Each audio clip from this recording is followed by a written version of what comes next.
At the family dinner, my daughter-in-law insulted me in front of everyone. "This old hag only adds to our medical bills."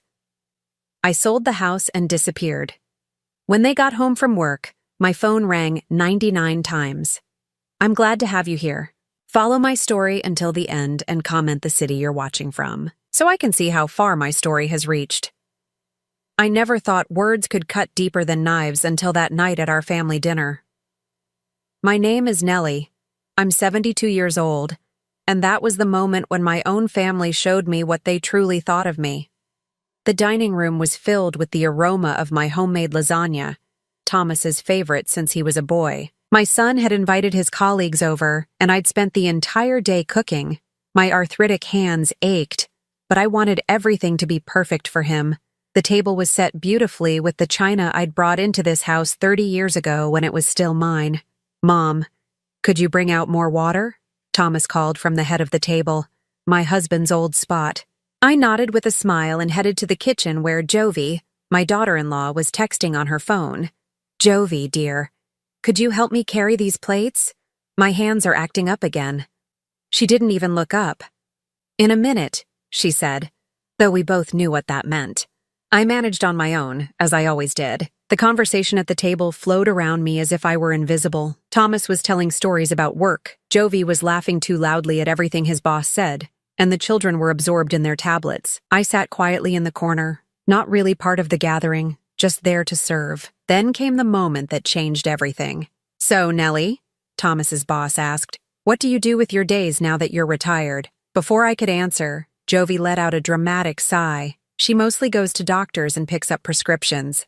Right, Nellie?" She turned to Thomas's colleagues with a strained smile. "This old lady is only good for increasing our medicine bill." The table fell silent. I felt blood rush to my face as I stared down at my barely touched lasagna.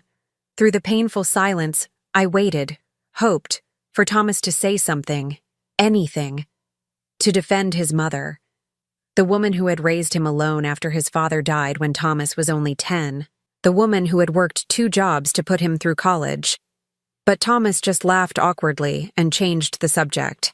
That night, I lay awake in my small bedroom at the back of the house I had scrimped and saved for, the house I had foolishly signed over to Thomas 5 years ago, when he promised to always take care of me. "It's your home too, Mom," he'd said then. Now I understood the truth. This wasn't my home anymore. I was just a guest who had overstayed her welcome. Morning came after a sleepless night. I could hear Thomas and Jovi rushing around, getting ready for work, shouting at the kids to hurry up for school. Nobody knocked on my door to check if I was okay after last night. Nobody apologized. It was as if nothing had happened. When the house finally emptied, I went to the kitchen and made myself a cup of tea. My hands trembled as I sat at the table where just hours before I'd been humiliated. Memories flooded back, not just of last night, but of all the small cruelties that had been building up over the years. The way Jovi rearranged my kitchen without asking. The way Thomas consulted me less and less about family decisions.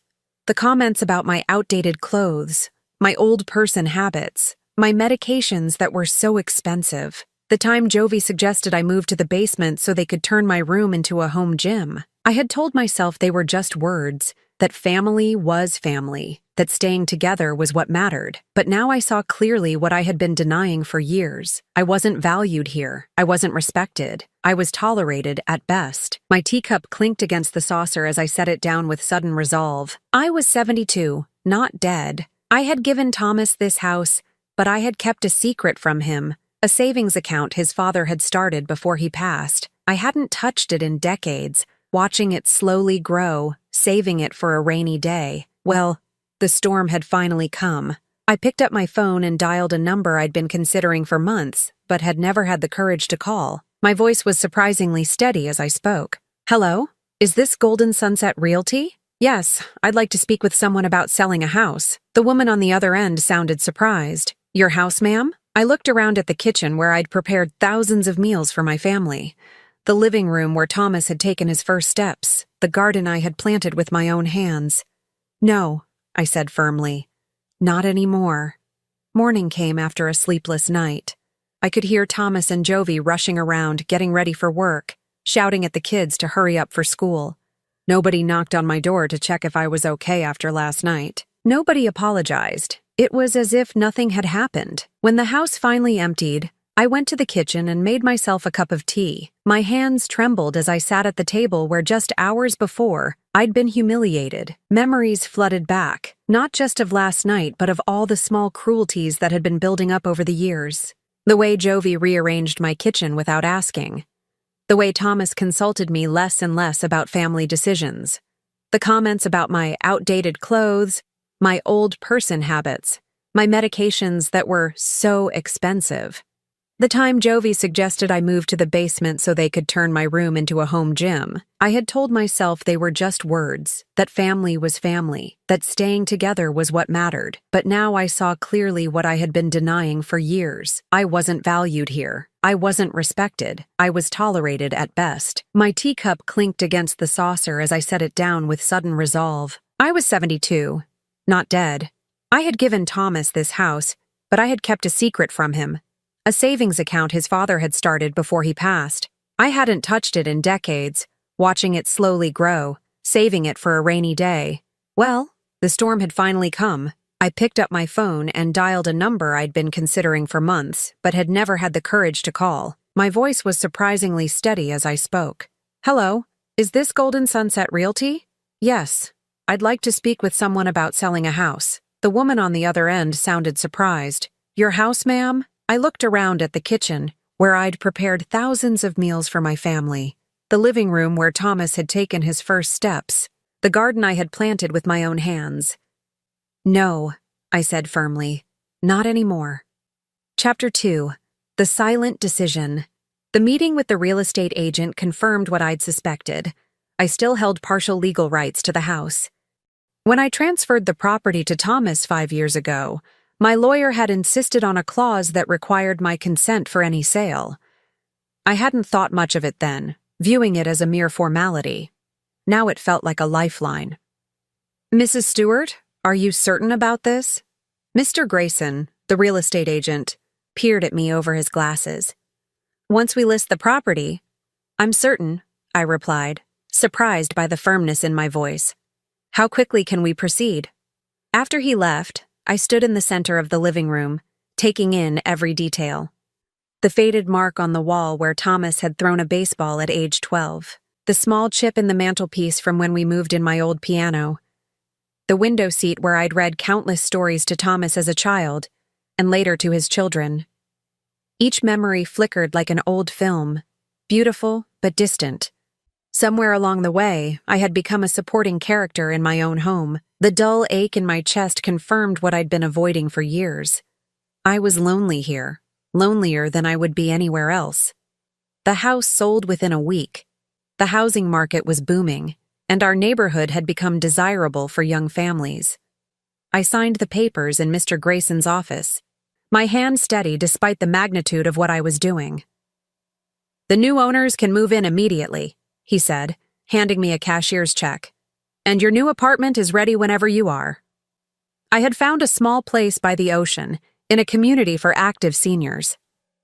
The brochure showed smiling people my age walking on the beach, taking art classes, living lives that seemed worlds away from my quiet existence in Thomas's shadow. With the check safely deposited into my account, I began the delicate process of deciding what to take with me. I couldn't pack up everything. That would alert Thomas and Jovi before I was ready. Instead, I focused on what truly mattered. Photo albums from before Thomas met Jovi, my jewelry, my husband's watch, and the quilt my mother had made. Each evening, when I heard Thomas's car in the driveway, I would emerge from my room as if nothing had changed. I'd listen to Jovi complain about her coworkers and Thomas grumble about traffic. I'd help with dinner and clean up afterward, all while carrying the weight of my secret. "Mom, we're thinking of remodeling the kitchen this summer," Thomas mentioned one evening, not looking up from his phone. "You'll need to stay with Aunt Martha for a few weeks while the construction happens." I nearly laughed at the irony. "Whatever you think is best, dear." "And we should talk about your medications," Jovi added, her tone making it clear this wasn't a suggestion. "The copays are getting ridiculous. Maybe we should look into cheaper alternatives." My medications.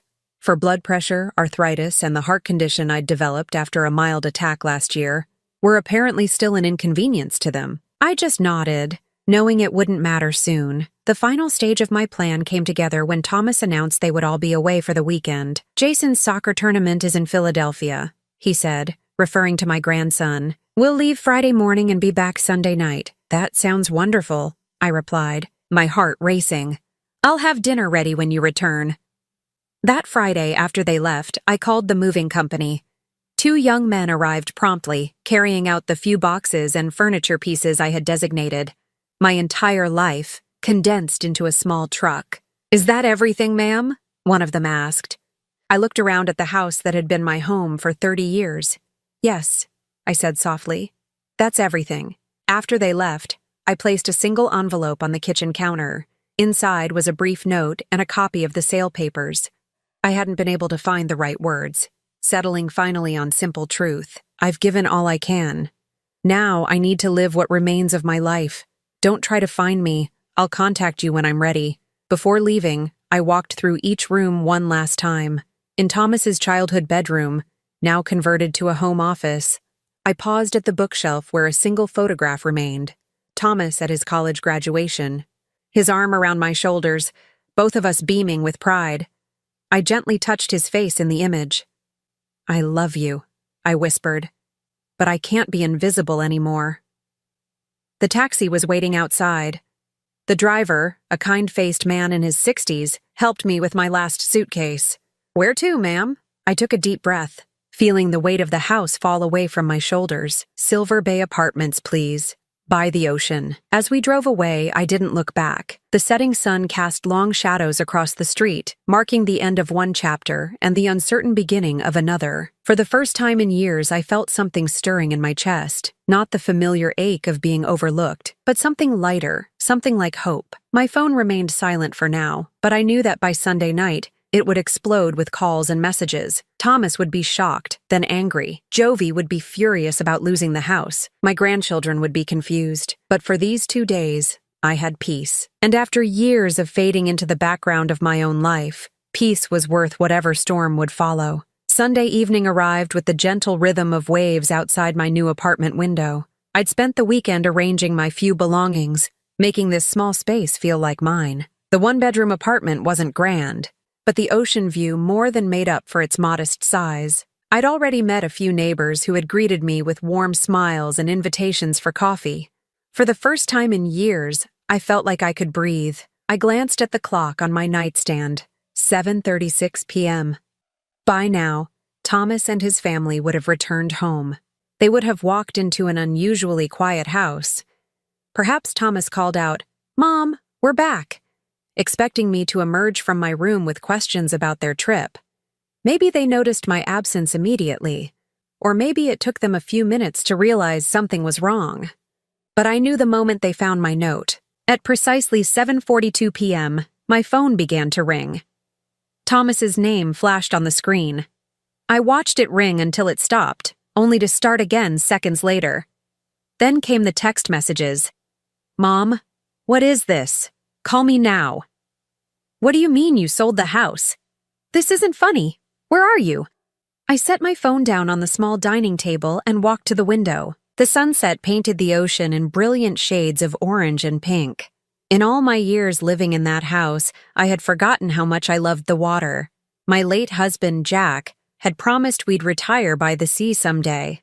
At least one of us had made it. My phone continued its desperate symphony behind me. Calls from Thomas. Calls from Jovi. Even calls from neighbors who had presumably been enlisted to help find me. I imagined the panic, the confusion, the anger spreading through my old neighborhood.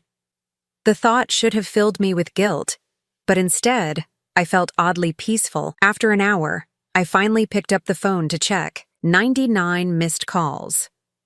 I switched it to silent and placed it in a drawer. Tomorrow would be soon enough to deal with the fallout. That night, I slept better than I had in years, lulled by the sound of waves rather than whispered complaints about the burden I had become. Monday morning brought clarity and sunshine streaming through my new curtains. I made myself a proper breakfast, something I rarely did at Thomas's house.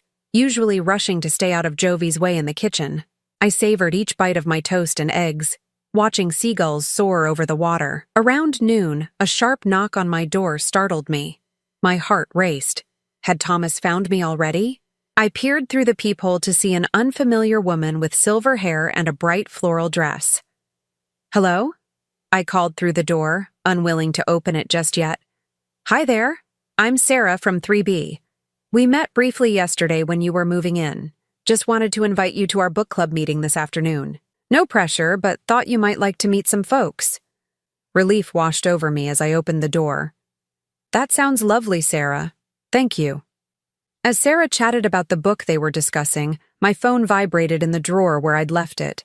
I could ignore it a little longer. The book club met in the building's community room, a cheerful space with comfortable chairs and large windows overlooking a garden. 8 women and 2 men, all around my age, welcomed me without prying questions about where I'd come from or why I'd moved. For 2 hours, we discussed a novel about second chances and new beginnings. The irony wasn't lost on me. "Nellie, you have such insightful comments," said Eleanor, a former English teacher with kind eyes. "We meet every Monday. Hope you'll become a regular." "I'd like that," I replied, meaning it. By evening, I could no longer avoid reality. I retrieved my phone from the drawer. 57 new messages and 42 more missed calls. Most were from Thomas, growing increasingly frantic. "Mom, please call me. We need to talk about this. The new owners showed up saying they're moving in tomorrow. Is this some kind of joke? Mom, I'm calling the police if you don't contact me by 5 p.m. Dad would be so disappointed in you." That last one stung, but it also confirmed I'd made the right decision. Jack would never have used guilt to manipulate me. He had always encouraged my independence, even as he protected me. What would disappoint him was seeing how invisible I'd become in my own family. I took a deep breath and typed a simple message. "I'm safe. I need time. Please respect that." Immediately, my phone rang. Thomas. I declined the call and turned off my phone. The next morning, I visited the manager's office to ensure no one could confirm whether I lived in the building if they came looking. Mrs. Rivera, the property manager, listened sympathetically. "Family troubles?" she asked gently. "You could say that." "Don't worry, Nellie. Your privacy is protected here. Many of our residents have come for a fresh start." She patted my hand. "Take your time finding your footing. Silver Bay is a good place to heal." I spent the day exploring my new neighborhood, the small bookstore on the corner, the cafe with outdoor seating facing the ocean, the community center offering classes in everything from watercolor painting to Tai Chi. Each discovery felt like unwrapping a gift I'd denied myself for too long. By Wednesday, I felt brave enough to check my phone again. The barrage had slowed, but the messages had grown more desperate. "Mom, please, we're worried sick. Just let us know you're okay. The kids keep asking for Grandma. What am I supposed to tell them? Whatever we did, we can fix it. Just come home." Home. The word echoed hollowly. That house hadn't been my home for years. But as the initial relief of my escape faded, a new question emerged. Could I build a real home here, on my own? At 72, the sea breeze carried the salt-tinged promise of possibility as I walked along the shore that evening. For the first time in decades, the future was entirely mine to shape. 1 month into my new life at Silver Bay, the rhythm of my days had transformed. I woke each morning to sunlight dancing across my bedroom walls rather than the sound of Jovi's complaints. My arthritis still troubled me, but the ocean air seemed to ease the worst of it. Or perhaps it was the absence of constant stress. I'd made a home of my small apartment, arranging my few treasured possessions with care. My husband's watch sat on the bedside table. Family photos, carefully selected to include only happy memories, adorned the walls. The blue throw pillow Jack had given me on our last anniversary held the place of honor on my reading chair by the window. The book club had become the highlight of my week. Sarah, my neighbor from 3B, had introduced me to a circle of friends who valued me for my thoughts and experiences, not for the meals I could prepare or the grandchildren I had raised. "Nellie, you simply must join us for Tai Chi," Sarah insisted one morning as we walked along the beach. "Our morning ritual now. Gerald says it's done wonders for his arthritis." Gerald, A retired naval officer with a booming laugh had been widowed for 5 years. He'd taken to joining our beach walks, always bringing coffee for the three of us. "I'm not sure I'm coordinated enough for Tai Chi," I protested. "Nonsense," Gerald said. "If my old sea legs can manage it, you'll be fine." So I found myself in the community center that Thursday, attempting to follow the gentle movements of Master Liu, a serene man in his 60s. I wobbled and lost my balance more than once, but no one laughed or showed impatience. By the end of the session, my body felt looser, more alive. "You did well for your first time," Gerald said afterward, walking me back to our building. "It gets easier." "Does it?" I asked, and we both knew I wasn't just talking about Tai Chi. He nodded, his eyes understanding. "The pain never fully goes away. Grief, betrayal, disappointment. But we learn to move with it rather than against it." I told my new friends only the bare outline of why I'd left my family, that I had been taken for granted, that I needed space. They respected my privacy while offering quiet support. In their company, I began to recognize the woman I had once been, before I became merely Thomas's mother, or the kid's grandmother. My phone remained mostly silent now. Thomas had finally stopped his daily barrage of calls, settling into a pattern of texting once a week. His messages oscillated between guilt trips and anger, with occasional glimpses of genuine concern. I responded sparingly, just enough to let him know I was alive and well, but maintaining the boundaries I'd established. The grandchildren sent drawings and short voice messages that pierced my heart. I missed them terribly, but I wasn't ready to invite Thomas and Jovi back into my life. Not yet. "You know," Sarah said one evening as we shared a bottle of wine on my small balcony, "healing doesn't mean you have to cut them off forever." I sighed, watching the moonlight shimmer on the waves. "I know, but I need to find my footing first.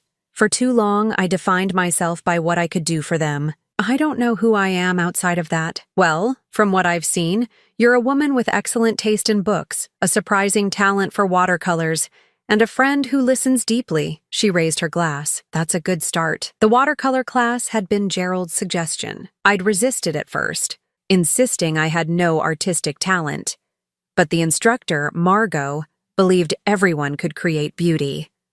My first attempts were clumsy, but gradually I learned to capture the changing moods of the sea, the way light transformed ordinary objects into something magical. "You have a natural eye," Margot told me one day, studying my painting of the harbor at sunrise.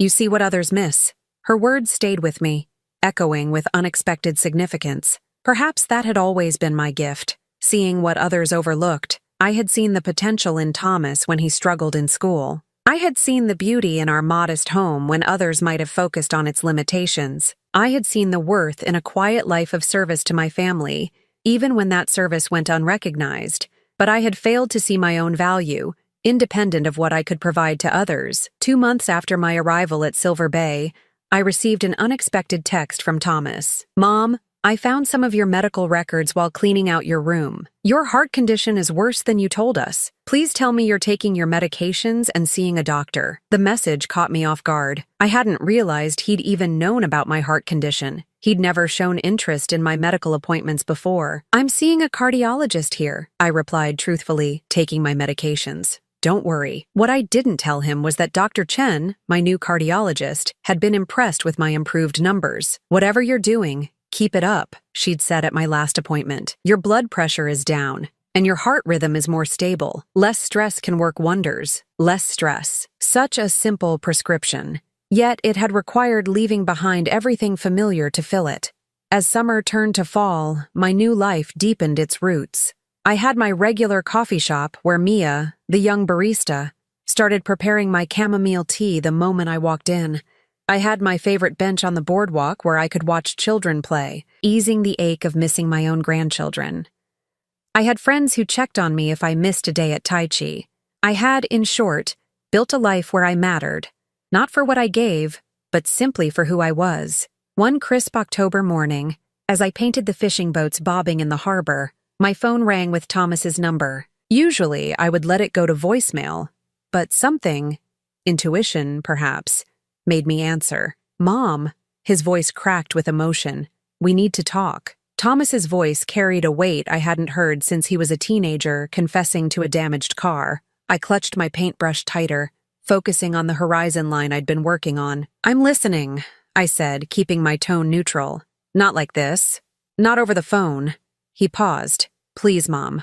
I need to see you." The paintbrush trembled slightly in my hand. Was I ready for this? For 3 months, I'd been healing, building a life where I wasn't invisible. The thought of facing Thomas, and possibly Jovi, threatened to unravel that progress. "I don't think that's a good idea right now, Thomas. Mom, please." His voice cracked again. "I've been doing a lot of thinking. About what happened. About how we treated you. I need to say some things face to face." I set down my paintbrush and closed my eyes. The ocean breeze carried the scent of salt and possibilities. "Just you," I finally said. "Not Jovi, not the children, not yet." He exhaled audibly. "Thank you. Just text me your address and—" "No." The firmness in my voice surprised us both. "Not at my home. There's a cafe called Oceanside on Harbor Street. Friday at 2 p.m. After we hung up, I sat motionless, staring at my half-finished painting. Sarah found me there an hour later, still clutching my phone. "Thomas is coming," I told her. "He wants to talk." She squeezed my shoulder. "Are you ready for that?" "I don't know, but I need to find out." The next 2 days passed in a blur of anxiety and preparation. Gerald insisted on walking me through what he called emotional self-defense techniques from his support group for widowers. "Remember, Nellie, you set the boundaries now. If he starts making you feel small again, you leave. Simple as that."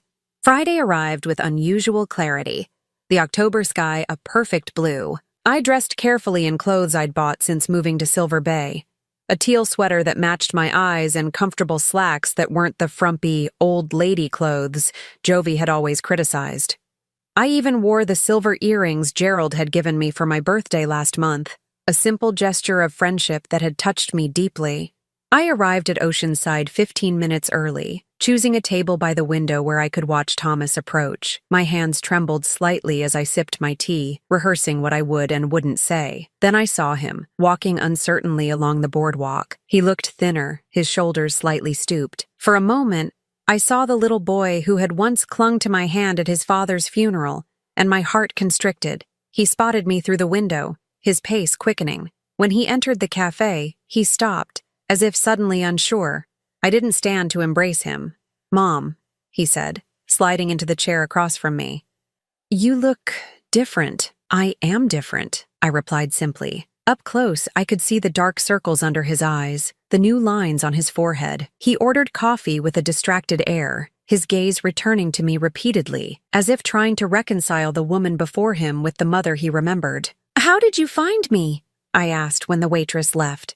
"I hired someone." At least he was honest. "After the 2nd month, when you wouldn't tell us where you were, the kids were having nightmares that something terrible had happened to you." A pang of guilt shot through me. "I told you I was safe." "You disappeared." "Mom, you sold our house and vanished. Who does that?" "Someone who's been invisible for too long," I said quietly. His face flushed. "Is that what this was about? Some kind of revenge because you felt ignored?" I took a deep breath, remembering Gerald's advice. "This meeting won't work if you're going to twist my words." "Thomas, I didn't come here to be attacked." He opened his mouth, then closed it, visibly collecting himself. "I'm sorry. I don't understand how you could do this to us." "To you? The way I remember it, I was the one being treated like a burden." Thomas had the grace to look ashamed. "Jovi shouldn't have said that." "The thing about the medicine bills, it was cruel. It wasn't just what she said that night. It was years of small cruelties, Thomas. Years of being treated like an afterthought in my own home. The home I gave to you because you promised to take care of me." He stared into his coffee. "I thought I was. We gave you a place to live, didn't we? You never had to worry about bills or rent." I leaned forward. "Is that all you think I needed? A roof over my head? What about respect? What about being treated like a person with feelings and value beyond what I could do for your family?" "Mom, that's not fair. We were busy with work and the kids, too busy to notice when I was hurting, too busy to stand up for me when your wife humiliated me in front of your colleagues." My voice remained steady, though my heart raced. "You let her treat me like a servant, Thomas. You watched it happen for years and said nothing." The color drained from his face. I never thought of it that way." "That's the problem. You didn't think about me at all." We sat in silence as the waitress refilled our cups. Outside, Children chased seagulls along the boardwalk, their laughter carrying through the glass. "The house sold for a lot," Thomas finally said. "Was that your plan all along, to cash out and leave us scrambling?" I set down my cup with deliberate care. "We both know that's not true. I left you that house 5 years ago because I trusted you to honor your promise to make it a home for all of us. You broke that promise, so this was punishment." "No, Thomas, this was survival." I met his gaze directly. "I didn't leave to hurt you. I left because staying was hurting me." Something shifted in his expression, the first glimmer of genuine understanding I'd seen. "We've been staying with Jovi's parents," he said, his voice smaller. "It's not easy. I imagine not. I'd met Jovi's mother only a few times, but her sharp tongue and critical nature made it clear where Jovi had learned her behavior. The kids miss you terribly." A pause. "I miss you too, Mom." For the first time since he'd arrived, I felt my resolve waver. I missed my grandchildren with an ache that never quite subsided. I even missed Thomas, not the man who had allowed me to become invisible, but the boy I had raised, the son who had once looked at me with pure love. "I'm not coming back, Thomas, not to live with you. I've made a life here. I'm not asking you to come back." He reached across the table, his hand stopping just short of mine. "I'm asking for a chance to make things right." I studied my son's face, the face I had memorized as a newborn, had kissed countless scrapes on, had watched mature through years of joy and hardship. There was sincerity in his eyes, but I had been disappointed too many times to trust easily. "What does making things right look like to you?" I asked carefully. Thomas shifted in his seat. "I don't know exactly, but I want to try. The kids need their grandmother, and He paused, struggling with words that didn't come easily to him. "I need my mother. And Jovi?" I couldn't keep the edge from my voice. His expression tightened. "She's been difficult. This whole situation has forced some hard conversations between us. About how she treated you. About the kind of example we're setting for the children." I wrapped my hands around my teacup, absorbing its warmth. "I won't be disrespected again, Thomas. Not by you, not by Jovi, not by anyone." "I understand." He hesitated, then added, "Would you consider meeting the kids? They ask about you every day." The thought of seeing my grandchildren made my heart ache with longing, but I needed clear boundaries. "At a park," I suggested. "Just them and you at first. Then we'll see." Thomas nodded, relief softening his features. As we finalized plans for the following weekend, I felt something shift between us. Not forgiveness exactly, but the first tentative step toward it. When I returned to my apartment, Sarah was waiting on my small patio with 2 glasses of wine. "Well?" she asked as I sank into the chair beside her. "It was a beginning." I accepted the wine gratefully. "We're meeting again next weekend. He's bringing the children to the beach park. And how do you feel about that?" I stared out at the ocean, its steady rhythm a reminder of how much had changed and how much remained uncertain. "Hopeful," I admitted, "and terrified." The reunion with my grandchildren was both easier and harder than I had imagined. 8-year-old Emma spotted me first, racing across the sand with a shriek that turned heads along the shoreline. "Grandma! Grandma!" Her small body collided with mine, arms wrapping tightly around my waist. 5-year-old Max followed more cautiously, studying me with solemn eyes before allowing himself to be hugged. "You look different," he announced, touching my new haircut with curious fingers. "Do you like it?" I asked, suddenly nervous about the shoulder-length style Sarah had convinced me to try. He nodded gravely. "You look like a mermaid queen." The afternoon passed in a blur of sandcastles, ice cream, and the children's eager updates about school and friends. Thomas kept a respectful distance, intervening only when the children's enthusiasm threatened to overwhelm me. As they prepared to leave, Emma clutched my hand. "Are you coming home now, Grandma?" Thomas tensed, but I was ready for this question. "This is my home now, sweetheart," I explained gently. "But I'm not far away, and we can see each other often." "Promise?" Max's lower lip trembled. "I promise." Over the following weeks, a new pattern emerged. Sunday afternoons became our time together, sometimes at the beach, sometimes exploring the small aquarium near my apartment, occasionally venturing to a movie when my arthritis made outdoor activities challenging. Thomas and I established a careful truce, rebuilding our relationship brick by slow brick. He made efforts I couldn't have imagined before, actually listening when I spoke, showing interest in my painting, remembering my doctor's appointments. Jovi remained the final hurdle. For 2 months, she stayed away from our gatherings, a shadow presence in the careful new relationship I was forming with Thomas and the children. Then one Wednesday morning, my phone rang with her number. "Nellie," she said when I answered, her voice lacking its usual sharp edge. "I was wondering if we could talk." We met at a different cafe, away from the comforting familiarity of Oceanside. Jovi arrived precisely on time, dressed more simply than I remembered, her usual armor of designer clothes and perfect makeup noticeably subdued. "Thank you for meeting me," she began, her fingers nervously tracing the rim of her coffee cup. I waited, offering neither hostility nor warmth. "I've been seeing a therapist," she continued when I didn't speak. "Thomas insisted. After everything, I didn't want to go. I thought it was all your fault. The house, the disruption to our lives." She drew a deep breath. "I was wrong. The therapist helped me see some patterns in how I treat people, especially you." "Why?" I asked, the question that had haunted me for years. "What did I ever do to make you treat me that way?" Jovi's eyes filled with unexpected tears. "Nothing. You did nothing wrong. My mother," she faltered. "My mother always treated my grandmother terribly. I grew up watching it, absorbing it. When you moved in with us, I just continued the pattern."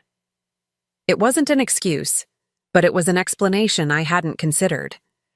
The cycle of dismissal and disrespect, passed down like a toxic inheritance. "I can't promise I'll change overnight," she admitted, "but I'm trying.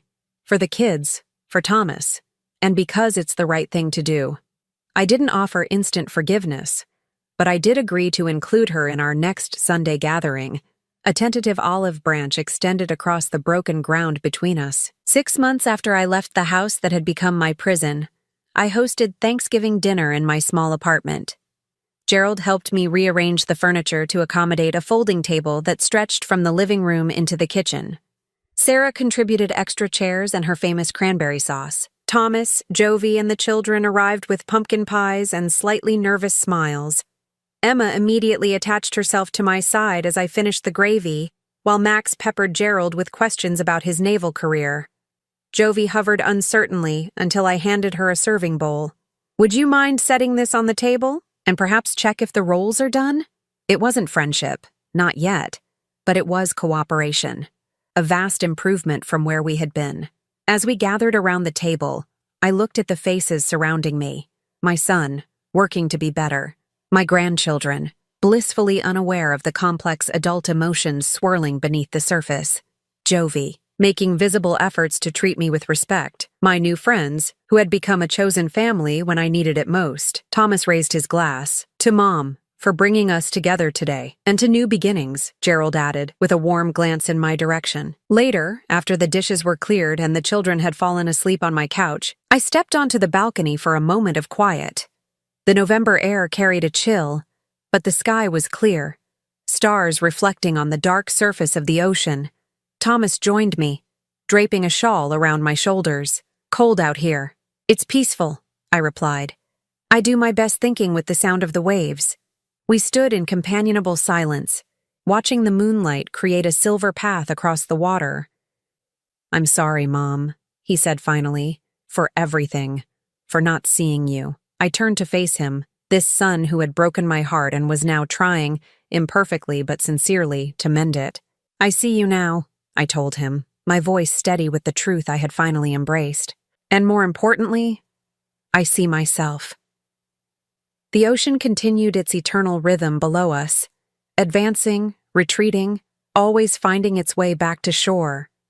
Like the complicated love between parent and child, between past and future, between what was lost and what could still be found.